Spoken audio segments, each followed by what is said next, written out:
ನಮಸ್ಕಾರ. Late step ಡ್ರಿಲ್ಲಿಂಗ್ನಲ್ಲಿ ಕೊರೆಯುವ drill grinding ಅಭ್ಯಾಸದ ಈ ಸೆಷನ್ಗೆ ಸ್ವಾಗತ. ನಾವು ಸೆಷನ್ ಅನ್ನು ಪ್ರಾರಂಭಿಸೋಣ. ಈಗ ಈ ಅಧಿವೇಶನದ ಉದ್ದೇಶಗಳನ್ನು ನೋಡೋಣ. ಈ ಅಧಿವೇಶನದ ಕೊನೆಯಲ್ಲಿ ನೀವು ಹೀಗೆ ಮಾಡಬಹುದು. ಹೊರಗಿನ ವ್ಯಾಸವನ್ನು ±0.1 mm ನಿಖರತೆಗೆ ತಿರುಗಿಸುವುದು. ಹ್ಯಾಂಡ್ ಫೀಡ್ನ ಮೂಲಕ ಅಗತ್ಯವಿರುವ ಗಾತ್ರಕ್ಕೆ ರಂಧ್ರವನ್ನು ಕೊರೆಯುವುದು. ಆಳವನ್ನು ಸರಿಪಡಿಸಲು ಹಿಂದೆ ಕೊರೆಯಲಾದ ಹಾಯು ರಂಧ್ರವನ್ನು ಸ್ಟೆಪ್ ಡ್ರಿಲ್ ಮಾಡುವುದು. ಡ್ರಿಲ್ ಗ್ರೈಂಡಿಂಗ್ ಅಭ್ಯಾಸ.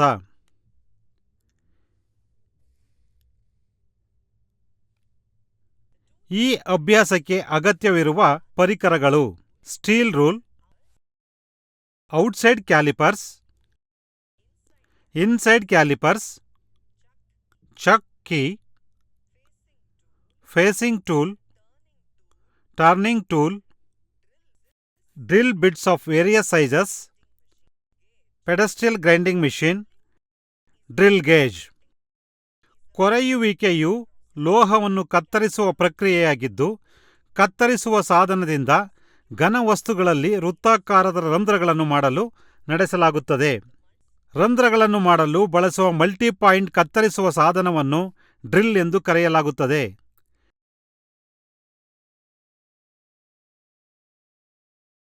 ವಿವಿಧ ರೀತಿಯ ಡ್ರಿಲ್ಗಳು: ಫ್ಲಾಟ್ ಡ್ರಿಲ್, ಟ್ವಿಸ್ಟ್ ಡ್ರಿಲ್.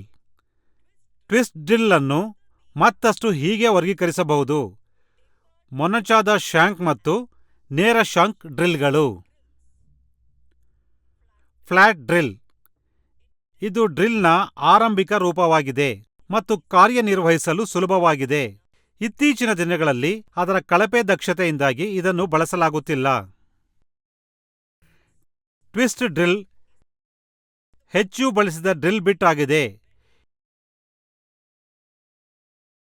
ಇದು ಅದರ ಉದ್ದಕ್ಕೂ ರೂಪುಗೊಂಡ 2 ಅಥವಾ ಹೆಚ್ಚು ಸುತ್ತಿದಂತಹ ಅಥವಾ ಸುರುಳಿಯಾಕಾರದ ಕೊಳಲುಗಳನ್ನು ಹೊಂದಿದೆ. ಟ್ವಿಸ್ಟ್ ಡ್ರಿಲ್ಗಳ 2 ಮೂಲಭೂತ ವಿಧಗಳೆಂದರೆ ಶಾಂಕ್ನ ಆಕಾರವನ್ನು ಆಧರಿಸಿ ಸಮಾನಾಂತರ ಅಥವಾ ನೇರವಾದ ಶಾಂಕ್ ಮತ್ತು ಮೊನಚಾದ ಶಾಂಕ್. ಸಮಾನಾಂತರವಾದ ಶಾಂಕ್ ಟ್ವಿಸ್ಟ್ ಡ್ರಿಲ್ಗಳು 13 mm ಗಾತ್ರದಲ್ಲಿ ಲಭ್ಯವಿದೆ. ಲೇತ್ನಲ್ಲಿ ಡ್ರಿಲ್ ಮತ್ತು ಸ್ಟೆಪ್ ಡ್ರಿಲ್ ಮಾಡುವ ಅನುಕ್ರಮವನ್ನು ಈಗ ಕಲಿಯೋಣ. ಔಟ್ಸೈಡ್ ಕ್ಯಾಲಿಪರ್ಸ್ಗಳು ಮತ್ತು ಸ್ಟೀಲ್ ರೂಲ್ ಅನ್ನು ಬಳಸಿಕೊಂಡು ಕೆಲಸದ ಭಾಗದ ಆಯಾಮಗಳನ್ನು ಪರಿಶೀಲಿಸಿ. ಚೆಕ್ ಕೀಯನ್ನು ಬಳಸಿಕೊಂಡು ಫೋರ್ಜಾ ಚೆಕ್ನಲ್ಲಿ ಕೆಲಸವನ್ನು ಹಿಡಿದುಕೊಳ್ಳಿ.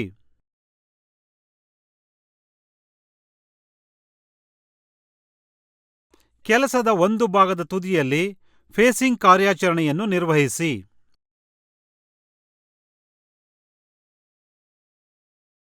ಕೆಲಸದ ಭಾಗದ ಫೇಸ್ ಮಾಡಿದ ತುದಿಯಲ್ಲಿ ಸೆಂಟರ್ ಡ್ರಿಲ್ಲಿಂಗ್ ಕಾರ್ಯಾಚರಣೆಯನ್ನು ನಿರ್ವಹಿಸಿ. ಉದ್ದಕ್ಕೂ 12 mm ಡ್ರಿಲ್ ಬಿಟ್ನೊಂದಿಗೆ ಕೆಲಸವನ್ನು ಕೊರೆಯಿರಿ.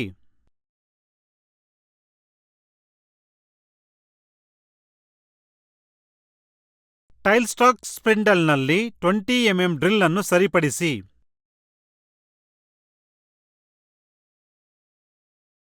When feeding the drill bit for the step drilling, first touch the drill to 12 mm hole and note down the reading on the graduated collar of the tile stalk. Feed the diameter 20 mm drill to 25 mm length with the help of the graduated collar of the tile stalk. 45 mm ವ್ಯಾಸವನ್ನು ಗರಿಷ್ಠ ಲಭ್ಯವಿರುವ ಉದ್ದಕ್ಕೆ ಕಡಿಮೆ ಮಾಡಲು ತಿರುಗಿಸುವ ಕಾರ್ಯಾಚರಣೆಯನ್ನು ನಿರ್ವಹಿಸಿ. ಕೆಲಸವನ್ನು ರಿವರ್ಸ್ ಮಾಡಿ ಮತ್ತು ಅದನ್ನು ಮರುಹೊಂದಿಸಿ. ಒಟ್ಟು 45 mm ಉದ್ದವನ್ನು ನಿರ್ವಹಿಸಲು ಇನ್ನೊಂದು ತುದಿಯನ್ನು ಫೇಸ್ ಮಾಡಿ.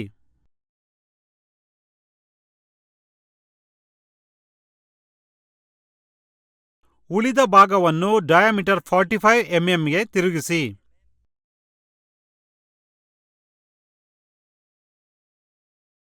ಕೆಲಸವನ್ನು ಡಿಬರ್ ಮಾಡಿ. ಆಯಾಮಗಳನ್ನು ಪರಿಶೀಲಿಸಿ. ಡ್ರಿಲ್ಗಳನ್ನು ತೀಕ್ಷ್ಣಗೊಳಿಸುವ ವಿಧಾನವನ್ನು ಈಗ ನೋಡೋಣ. ಪ್ರತಿ ಚಕ್ರದ ಮೇಲ್ಮೈಯು ನಿಜವಾಗಿದೆಯೇ ಮತ್ತು ಚಕ್ರಗಳು ಸ್ವಚ್ಛವಾಗಿವೆಯೇ ಎಂದು ಪರಿಶೀಲಿಸಿ. ಮೊದಲಿಗೆ ಮೊಂಡಾದ ಟ್ವಿಸ್ಟ್ ಡ್ರಿಲ್ ಅನ್ನು ಎರಡೂ ಕೈಗಳಲ್ಲಿ ಸರಿಯಾಗಿ ಹಿಡಿದುಕೊಳ್ಳಿ. ನಂತರ ಟೂಲ್ ರೆಸ್ಟ್ನಲ್ಲಿ ಡ್ರಿಲ್ ಅನ್ನು ಇರಿಸಿ. Touch the cutting edge of a twist drill in grinding wheel face maintaining 31 degree angle from the grinding stone.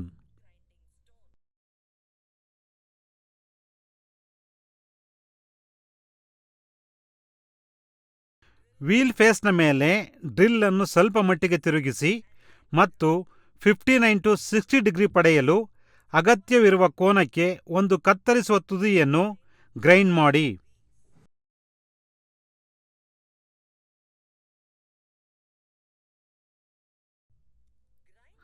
ಕತ್ತರಿಸುವ ಅಂಚುಗಳ ಉದ್ದವನ್ನು ಸಮಾನವಾಗಿ ನಿರ್ವಹಿಸುವ ಮೂಲಕ 59 to 60 ಡಿಗ್ರಿ ಪಡೆಯಲು ಅಗತ್ಯವಿರುವ ಕೋನಕ್ಕೆ ಇತರ ಕತ್ತರಿಸುವ ಅಂಚನ್ನು ಗ್ರೈಂಡ್ ಮಾಡಿ. ಕಟಿಂಗ್ ಆಂಗಲ್, ಲಿಪ್ ಆಂಗಲ್ ಮತ್ತು ಕಟಿಂಗ್ ಎಡ್ಜ್ ತುದಿಯ ಉದ್ದವನ್ನು ಪರಿಶೀಲಿಸಿ. ಗ್ರೈಂಡಿಂಗ್ ಯಂತ್ರವನ್ನು ಸ್ವಿಚ್ ಆಫ್ ಮಾಡಿ ಮತ್ತು ಸರಿಯಾಗಿ ಸ್ವಚ್ಛಗೊಳಿಸಿ. ಡ್ರಿಲ್ಗಳನ್ನು ಹರಿತಗೊಳಿಸುವಾಗ ತೆಗೆದುಕೊಳ್ಳಬೇಕಾದ ಮುನ್ನೆಚ್ಚರಿಕೆಗಳನ್ನು ಕಲಿಯೋಣ. ಸರಿಯಾದ ವೈಯಕ್ತಿಕ ರಕ್ಷಣಾ ಸಾಧನಗಳನ್ನು ಧರಿಸಿ. ಟೂಲ್ ರೆಸ್ಟ್ ಅನ್ನು ಸರಿಯಾಗಿ ಹೊಂದಿಸಲಾಗಿದೆ ಮತ್ತು ಬಿಗಿಗೊಳಿಸಲಾಗಿದೆ ಎಂದು ಖಚಿತಪಡಿಸಿಕೊಳ್ಳಿ. ಗ್ರೈಂಡಿಂಗ್ ಮಾಡುವಾಗ ಡ್ರಿಲ್ ಶಾಂಕ್ ಅನ್ನು ಸ್ವಲ್ಪ ಕೆಳಕ್ಕೆ ಸ್ವಿಂಗ್ ಮಾಡಿ. ಡ್ರಿಲ್ ಅನ್ನು ಹರಿತಗೊಳಿಸುವಾಗ ಕತ್ತರಿಸುವ ಅಂಚುಗಳ ಉದ್ದ ಮತ್ತು ಕೋನಗಳು ಸಮಾನವಾಗಿರಬೇಕು.